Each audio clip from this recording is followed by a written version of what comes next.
जय श्री कृष्णा। आज हम आपके लिए लेके आ गए हैं previous year most important question series का एक और पार्ट। जी हाँ फ्रेंड, जैसा कि आपको पता होगा कि हमारे चैनल पे आपको 12th एमपी बोर्ड से रिलेटेड सारे प्रीवियस ईयर क्वेश्चन कराए जा रहे हैं। फ्रेंड सिर्फ प्रीवियस ईयर नहीं, उससे भी most important question previous year में से भी जो इंपोर्टेंट क्वेश्चन है वही कराए जा रहे हैं, क्योंकि हमारे पास अभी टाइम की बहुत कमी है।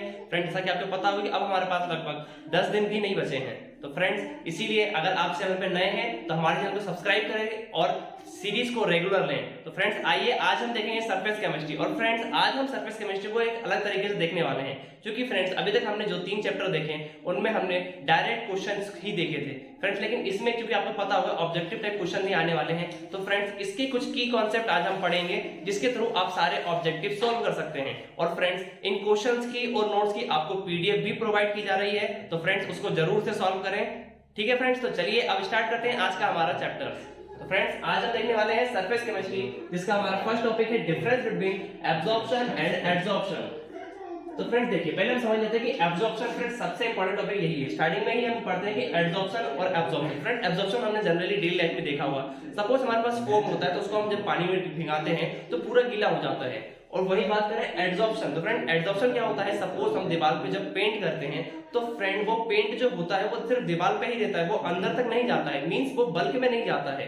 तो फ्रेंड्स यही डिफरेंस होता है। सपोज हमारे पास ये सरफेस है, तो जो पार्टिकल एडसॉर्प्शन में क्या होता है कि पार्टिकल सिर्फ सरफेस पे ही रहते हैं, वो अंदर नहीं जाते हैं, वो अंदर नहीं जाते हैं। वही बात करें एब्जॉर्प्शन की, तो एब्जॉर्प्शन में पार्टिकल सरफेस के साथ साथ अंदर भी चले जाते हैं। जी हाँ फ्रेंड्स, एब्जॉर्प्शन में पार्टिकल अंदर भी चले जाते हैं, इसीलिए उसे ऑब्जॉर्प्शन कहते हैं और इसे एडसॉर्प्शन कहते हैं।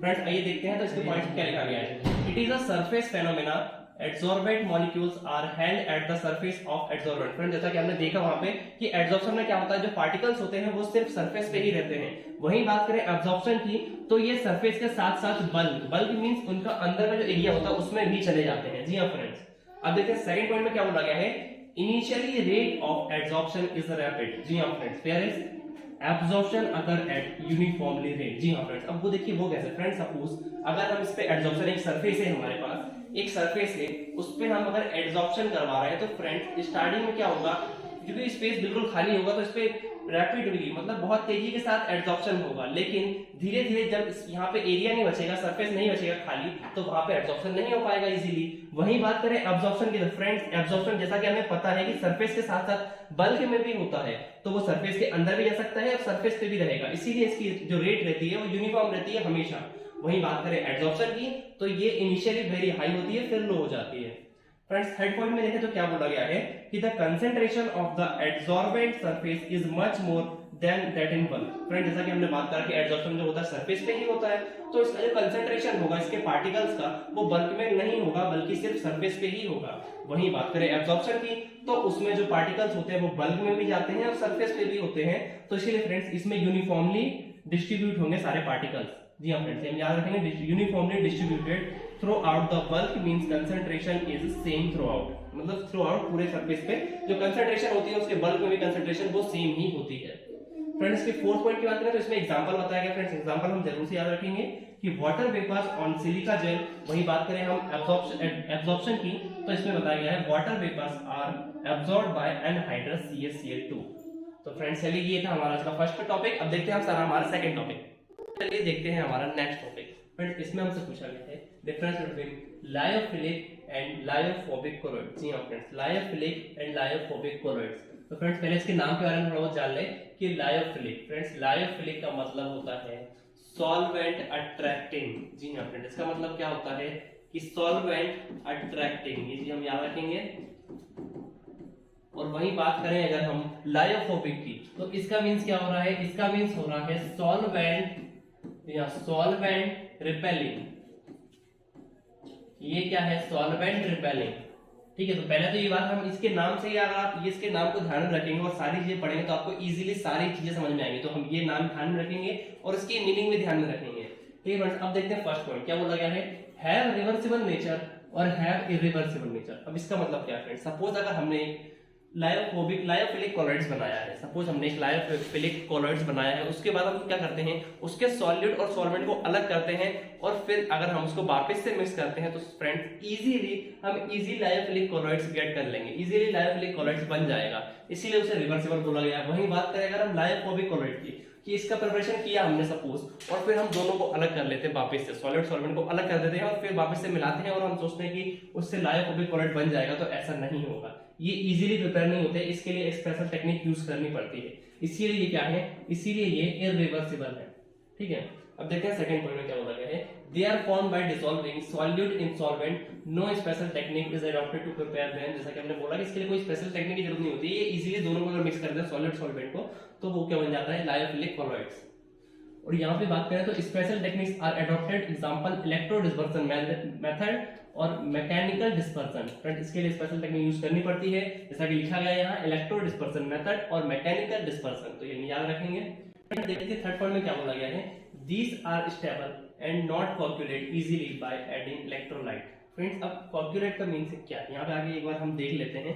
फ्रेंड सपोज हमारे पास ये बकेट है, इसमें एक सॉल्यूशन भरा गया है, सॉल्यूशन फ्रेंड क्या है, सॉल्यूट पार्टिकल अभी दूर दूर है थोड़े, और इसमें अगर हम क्या इलेक्ट्रोलाइट डालते हैं, फ्रेंड इसमें अगर हम इलेक्ट्रोलाइट डालते हैं तो क्या होता है कि ये सॉल्यूट पार्टिकल, ये छोटे छोटे सॉल्यूट पार्टिकल आपस में मिलकर एक बड़ा मॉलिक्यूल बना लेते हैं, और उसी को बोल रहे हैं कोagulation। जी हाँ फ्रेंड, उसी को बोल रहे हैं कोagulation, कि सब एक इकट्ठे होकर एक पंच बना लेते हैं। ठीक है, तो क्या होता है कि लायोफिलिक कॉलॉइड्स जो होते हैं वो कोagulate नहीं होते। वो क्यों नहीं होते फ्रेंड, जैसा कि हमने देखा कि ये क्या होते हैं, सॉल्वेंट लविंग होते हैं, तो इस सॉल्वेंट के पास इतना ज्यादा फ्री फील करते हैं बगैर वो अपने सॉल्यूट पार्टिकल के, तो सॉल्यूट पार्टिकल के पास नहीं आते हैं, सॉल्वेंट पार्टिकल के ज्यादा पास रहते हैं। आप ऐसे फील कर सकते हैं कि सॉल्वेंट पार्टिकल के ज्यादा पास रह रहे हैं, इसीलिए वो कोagulate नहीं हो रहे हैं। वहीं बात करें अगर लायोफोबिक की, तो वो सॉल्वेंट लविंग नहीं है, वो सॉल्वेंट रिपेलिंग है, मतलब सॉल्वेंट को रिपेल कर रहे हैं। तो अगर वो सॉल्वेंट को रिपेल कर रहे हैं तो वो किसके पास आ रहे हैं, सॉल्यूट पार्टिकल के पास ही तो आएंगे, तो सॉलिड पार्टिकल के पास आ रहे हैं, इसीलिए वो इजीली इलेक्ट्रोलाइट डालने पे कोagulate हो जाते हैं। फ्रेंड हम याद रखेंगे पॉइंट के फॉर्म में कि लायोफोबिक जो होते हैं वो इजीली कोagulate हो जाते हैं, और लायोफिलिक होते हैं वो इजीली कोagulate नहीं होते हैं इलेक्ट्रोलाइट डालने में। ठीक है, चलिए देखते हैं फोर्थ पॉइंट में क्या बोला गया है, their viscosity is more than dispersion medium whereas their viscosity is equal to dispersion medium। Friends ये थ्योरिटिकल पॉइंट है, ये आप याद रखेंगे कि इसकी विस्कोसिटी जो होती है वो डिस्पर्सन मीडियम से ज्यादा होती है, इसकी विस्कोसिटी जो होती है लगभग डिस्पर्सन मीडियम की इक्वल ही होती है। फिफ्थ पॉइंट में क्या बोला गया है, their surface tension is less than dispersion medium और their surface tension is equal to dispersion medium. ये भी फ्रेंड्स सेम पॉइंट है और थ्योरिटिकल पॉइंट है, ये भी हम याद रखें कि सरफेस टेंशन जो होता है लायोफिलिक कॉलॉइड का वो लेस देन होता है डिस्पर्सन मीडियम के। वहीं बात करें लायोफोबिक कॉलॉइड की, तो इसका जो सरफेस टेंशन होता है वो इक्वल होता है डिस्पर्सन मीडियम के। 6 में क्या बोला गया है, शो नेग्लिजिबल टिंडल इफेक्ट और शो सिग्निफिकेंट टिंडल इफेक्ट। जी हाँ फ्रेंड्स, ये पार्टिकल्स होते हैं लायोफिलिक कॉलॉइड्स, ये क्या होते हैं, नेग्लिजिबल टिंडल इफेक्ट मींस ना के बराबर दिखाते हैं, टिंडल इफेक्ट नहीं शो करते हैं, जबकि ये टिंडल इफेक्ट शो करते हैं। फ्रेंड टिंडल इफेक्ट क्या होता है ये हम अभी अगले क्वेश्चन में देखने वाले हैं, तो इसकी आप टेंशन नहीं लीजिए, बस याद रखिए कि जो लायोफिलिक कॉलॉइड्स होते हैं वो टिंडल इफेक्ट शो करते हैं, और जो लायोफोबिक कॉलॉइड्स होते हैं वो टिंडल इफेक्ट शो करते हैं, ये शो नहीं करते हैं, लायोफिलिक शो नहीं करते हैं। ठीक है, फिर 7th पॉइंट में बोला गया है कि इलेक्ट्रोफोरेसिस में अकर इन एनी डायरेक्शन और नॉट अकर, जबकि यहाँ पे electrophoresis occur in one direction only. यहाँ पे क्या बोला गया है कि जो इलेक्ट्रोफोरेसिस है वो किसी भी डायरेक्शन में हो सकता है और शायद वो ना भी हो, बल्कि यहाँ बात करें लायोफोबिक में तो यहाँ पे इलेक्ट्रोफोरेसिस सिर्फ सेम डायरेक्शन में होता है। अब इलेक्ट्रोफोरेसिस क्या होता है फ्रेंड्स, इलेक्ट्रोफोरेसिस एक प्रोसेस होती है जिसके थ्रू हम क्या करते हैं, जो कोलॉइडल पार्टिकल्स होते हैं, तो एक पॉजिटिव हम मानते हैं कि एक पॉजिटिव है एक नेगेटिव है,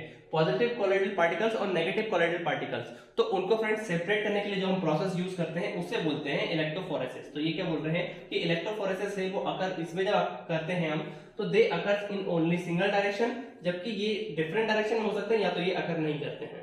तो ठीक है फ्रेंड्स, ये हो गया हमारा ये क्वेश्चन। अब देखते हैं हम अगले क्वेश्चन की तरफ। चलिए अब देखते हैं हमारा आज का सेकंड टॉपिक। फ्रेंड्स इसमें हमसे पूछा गया है difference between physical adsorption and chemical adsorption. जी हाँ friends, physical adsorption and chemical adsorption. तो फ्रेंड्स हम पहली बात याद रखेंगे कि एड्सॉर्प्शन दो प्रकार के होते हैं, एक फिजिकल एड्सॉर्प्शन और दूसरा केमिकल एड्सॉर्प्शन। आइए देखते हैं इसमें क्या बोला गया है। फिजिकल एड्सॉर्प्शन, इसमें क्या होता है, weak van der Waals forces act between adsorbent and adsorbate. अब ये एड्सॉर्बेंट और एड्सॉर्बेट क्या है फ्रेंड्स, आइए पहले ये देख लेते हैं। तो फ्रेंड्स यहाँ पे हमारे पास दो पॉइंट है, पहला एड्सॉर्बेंट और दूसरा एड्सॉर्बेट। तो फ्रेंड्स सपोज हमारे पास सरफेस है, कोई एक सरफेस है जिसपे एड्सॉर्प्शन हो रहा है। जी हाँ फ्रेंड्स, सरफेस जिसपे एड्सॉर्प्शन हो रहा है तो उसे हम बोलेंगे एड्सॉर्बेंट। और पार्टिकल्स हैं, पार्टिकल्स जो कि आके उस पर स्टक हो रहे हैं और एड्सॉर्प्शन उनका हो रहा है, तो इसे क्या बोलेंगे हम? इसे बोलेंगे एड्सॉर्बेंट, सॉरी इसे बोलेंगे एड्सॉर्बेंट। तो एड्सॉर्बेंट क्या होता है हम याद रखेंगे, एड्सॉर्बेंट वो होता है जिसपे एड्सॉर्प्शन हो रहा है और एड्सॉर्बेट वो होते हैं जिसका एड्सॉर्प्शन हो रहा है। तो जो पार्टिकल्स है उनका एड्सॉर्प्शन हो रहा है तो उसे हम एड्सॉर्बेट बोलेंगे, और जिसपे हो रहा है, सरफेस पे हो रहा है, तो वो हो गया हमारा एड्सॉर्बेंट। ठीक है फ्रेंड्स, हम याद रखेंगे। और इसमें बोला गया है कि weak van der Waals forces act between adsorbent और एड्सॉर्बेट। तो फिजिकल एड्सॉर्प्शन में जो फोर्सेस लगते हैं वो कौन से होते हैं? Weak van der Waals forces. तो फ्रेंड्स हमें याद रखेंगे कि फिजिकल एड्सॉर्प्शन में weak van der Waals forces लगते हैं एड्सॉर्बेंट और एड्सॉर्बेट के बीच में।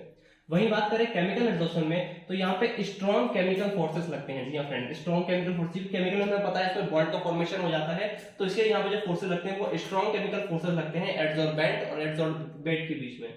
ठीक है, देखिए हमारे सेकंड पॉइंट में क्या बोला गया है, adsorption energy is low 20 to 40 kilojoule per mole, वहीं adsorption energy is high 40 to 400 kilojoule per mole. जी हाँ फ्रेंड्स, इसमें जो एड्सॉर्प्शन एनर्जी होती है फिजिकल एड्सॉर्प्शन में बात करें तो बहुत लो होती है और केमिकल एड्सॉर्प्शन में बहुत हाई होती है। मींस इसके ये हाई टेम्परेचर, केमिकल एड्सॉर्प्शन जो होता है वो हाई टेम्परेचर पे होता है और फिजिकल एड्सॉर्प्शन लो टेम्परेचर पे होता है।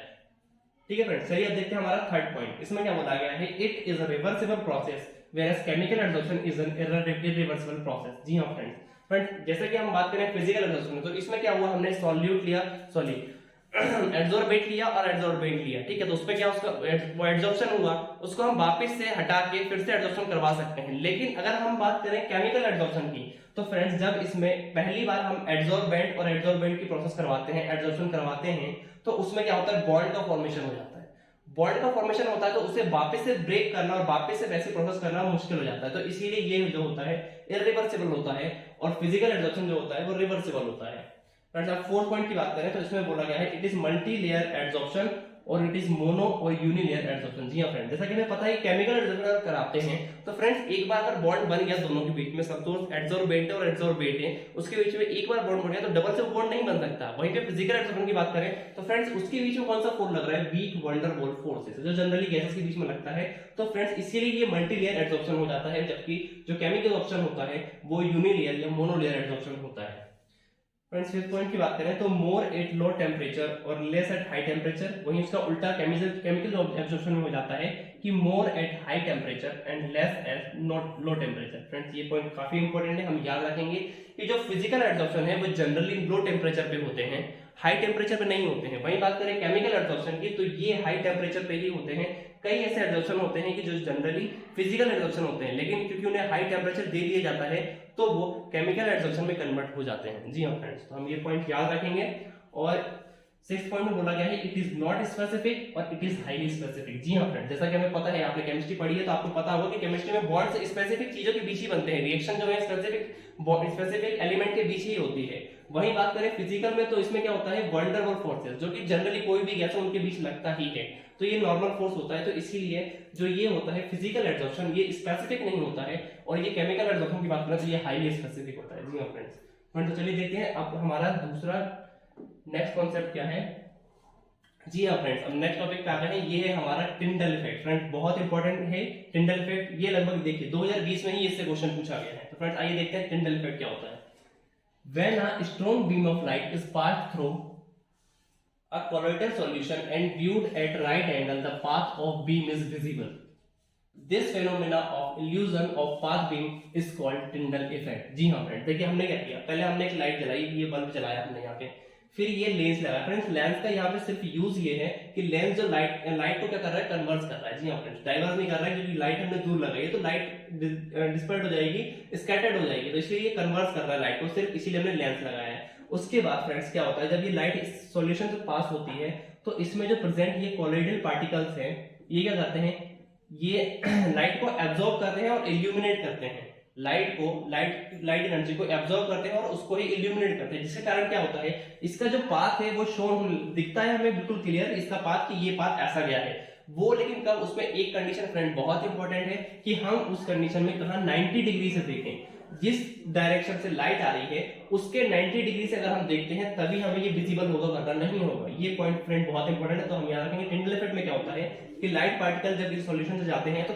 जो कोलिडेड पार्टिकल होते हैं वो लाइट को एब्जॉर्ब करते हैं, उसी लाइट को एमिट करते हैं, जिसके कारण क्या होता है उसका जो पाथ है वो विजिबल होने लगता है अगर हम उसे 90 डिग्री से देखते हैं तो क्लियरली। ठीक है फ्रेंड्स, तो shining cone is appeared called Tyndall cone. हाँ फ्रेंड्स, तो ये कोन बन रहा है, इसे भी याद रखेंगे कि इसे क्या बोला है हमने, टिंडल कोन। जी हाँ फ्रेंड्स, ये कोन शेप का बन रहा है, इसे बोल रहे हैं हम टिंडल कोन। ठीक है, और क्या बोल रहे हैं, colloidal particle absorb light energy and become self luminous. They emit the light absorbed in the form of ray of shorter wavelength if it may be seen only when viewed particle perpendicular to the beam of light ray। जी हाँ friends, तो यही होता है Tyndall effect में कि light जब जाती है किसी सॉल्यूशन, जो कोलिडेड पार्टिकल होते हैं वो लाइट को एब्जॉर्ब करते हैं, एमिट करते हैं, जिसके कारण पाथ सीन होता है क्लियरली अगर हम उसे 90 डिग्री से तो देखते हैं तो। ठीक है फ्रेंड्स, चलिए देखते हैं लास्ट में क्या लिखा गया है। Tyndall effect is maximum when difference in the refractive index of two phases is significant. हाँ फ्रेंड्स, ये हम याद रखेंगे पॉइंट कि टिंडल इफेक्ट मैक्सिमम कब होता है, जब दो जो सरफेस है, दो refractive index of two phases is significant. जी हाँ फ्रेंड्स, सपोज हमारे पास एक ये है, इसका कुछ रिफ्रैक्टिव इंडेक्स होगा, दूसरी सरफेस दूसरा मीडियम ये है, इसका कुछ रिफ्रैक्टिव इंडेक्स होगा, तो जब इन दोनों के बीच का रिफ्रैक्टिव इंडेक्स वेरी हाई होगा तब ये जो है टिंडल इफेक्ट वो बहुत क्लियरली दिखाई देता है हमें। ठीक है फ्रेंड्स, तो हम याद रखेंगे। चलते हैं हमारे नेक्स्ट टॉपिक पे फ्रेंड्स। इसमें हाँ, पहले ये टिंडल इफेक्ट के बारे में ही बताया गया है कि when a light of sunlight enters. Friend example बताया गया है, एग्जांपल हम रियल लाइफ से कैसे रिलेट कर सकते हैं। When a beam of sunlight enters a dark room through a ventilator, dust particle dispersed in a many seen. ठीक है, सपोज हमारे पास एक घर है, हमने एग्जांपल लिया कि एक रूम है जिसके अंदर एक छोटा सा होल कर दिया हमने, उससे क्या हो रही है, सन रेस आ रही हैं। तो फ्रेंड्स, आपने भी देखा होगा कि अगर छोटी सी जगह से एक सन रेस आ रही है तो जब हम सन रेस को 90 डिग्री एंगल से देखते हैं तो हमें कई सारे पार्टिकल्स दिखाई देते हैं। फ्रेंड्स, आपने जरूर देखा होगा, और कई सारे पार्टिकल्स दिखाई देते हैं, और वो क्या होते हैं, वही एक प्रकार का टिंडल इफेक्ट होता है। जी हाँ फ्रेंड्स, और sky and sea appears blue due to Tyndall effect. Friends, ये भी पॉइंट हम जरूर से याद रखेंगे कि जो स्काई होती है और सी वो ब्लू दिखाई देती है, क्यों, वो भी टिंडल इफेक्ट के कारण ही दिखाई देती है। जी हाँ फ्रेंड्स, अब इसमें सेकंड पॉइंट हम पढ़ रहे हैं क्या, ब्राउनियन मोशन। फ्रेंड्स, ये बहुत इंपॉर्टेंट है, आइए देखते हैं। ब्राउनियन मोशन क्या हो रहा है, continuous and zigzag motion of colloidal particles is called Brownian motion. जी हाँ फ्रेंड्स, हमने क्या किया, हमने जब रिसर्च करना चालू किया कोलिडल पार्टिकल्स को, जब हमने उसको माइक्रोस्कोप से देखा कि जो कोलिडल पार्टिकल्स है आखिर उनका मोशन कैसे हो रहा है, तो फ्रेंड्स हमने ये पाया कि उसका जो मोशन है वो किसी यूनिफॉर्म वे में नहीं हो रहा है। मींस वो जिगजैग मींस रैंडम मोशन कर रहे हैं, कहीं इधर जा रहे हैं, इधर जा रहे हैं, फिर इधर जा रहे हैं, इधर जा रहे हैं, कहीं भी जा रहे हैं वो। तो हमने उसे बोला क्या, जिगजैग मोशन कर रहे हैं वो, लेकिन उसको खोजा किसने था, उसको ये बात बताई थी हमें रॉबर्ट ब्राउन ने। तो उन्होंने अपने नाम के अकॉर्डिंग से क्या रख दिया, ब्राउनियन मोशन। तो हम याद रखेंगे ब्राउनियन मोशन क्या होता है, कोलिडल पार्टिकल्स का ही सॉल्यूशन में मोशन होता है, उसे हम क्या कहते हैं, ब्राउनियन मोशन।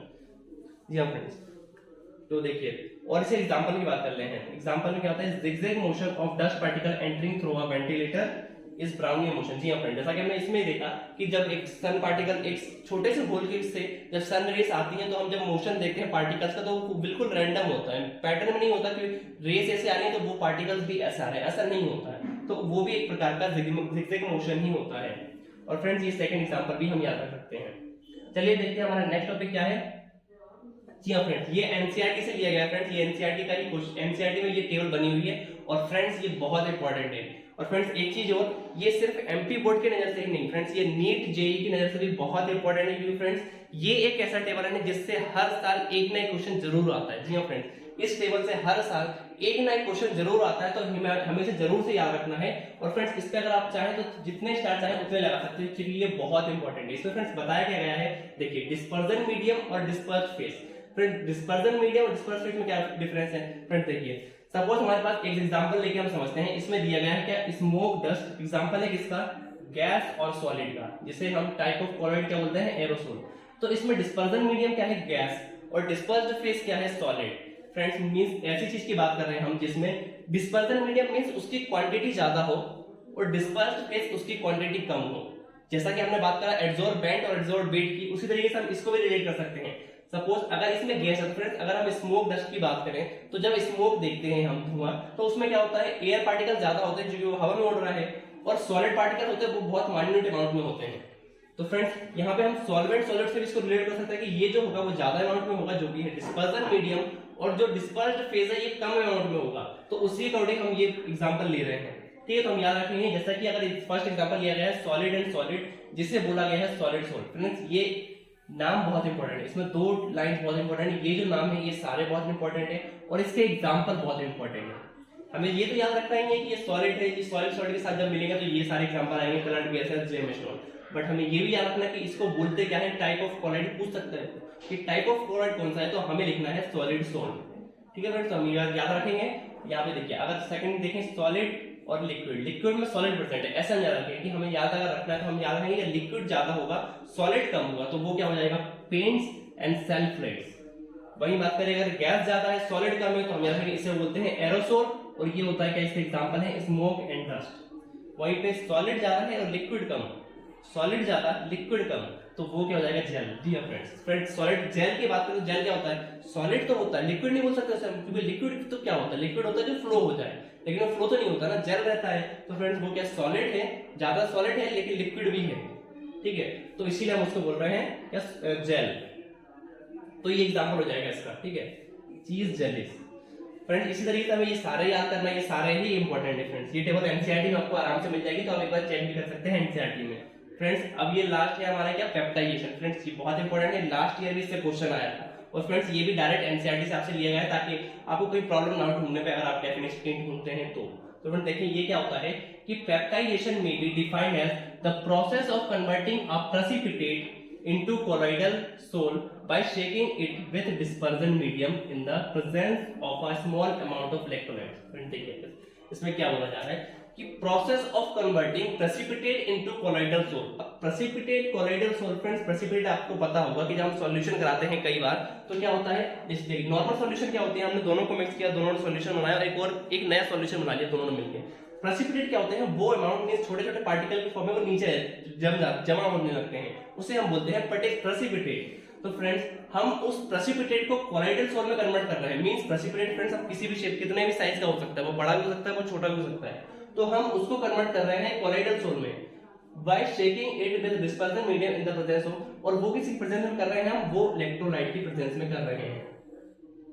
हाँ फ्रेंड्स हम कन्वर्ट कर रहे हैं, हम ये याद रखेंगे कि प्रेसिपिटेट को कन्वर्ट कर रहे हैं हम कोलॉइडल सोल्ट में, प्रेसिपिटेट को कन्वर्ट कर रहे हैं हम कोलॉइडल सोल्ट में इन the presence of small amount of electrolyte. तो उसी को हम क्या बोल रहे हैं,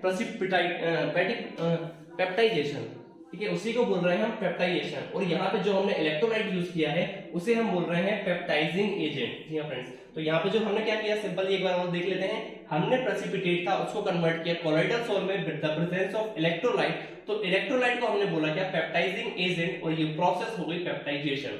जी हाँ फ्रेंड्स, तो फ्रेंड्स इसी के साथ जो इंपॉर्टेंट टॉपिक थे वो आपको कराया गया। फ्रेंड्स क्वेश्चन जो है जनरली इन्हीं में से कहीं से भी आपसे पूछ लिया जा सकता है, कोई भी टॉपिक हो सकता है आपसे पूछ ले, बताइए पेप्टाइजिंग एजेंट क्या होता है, हमें ये बताना है जो इलेक्ट्रोलाइट होता है वो एक पेप्टाइजिंग एजेंट होता है। तो फ्रेंड्स इसी तरीके से आपसे और भी क्वेश्चन पूछ लिए जाते हैं। तो यहाँ तक फ्रेंड्स आज का हमारा होता है चैप्टर कंप्लीट, और फ्रेंड्स इससे रिलेटेड जितने भी क्वेश्चन हैं आपको करा दिए जाएंगे और पीडीएफ के फॉर्म में आपको प्रोवाइड कराए जा रहे हैं। तो फ्रेंड्स उसको जरूर से सॉल्व करिए आप, क्योंकि वो आपके लिए बहुत इंपॉर्टेंट है, बहुत एनालिसिस के बाद वो आपको दिए जा रहे हैं। तो फ्रेंड्स ठीक है।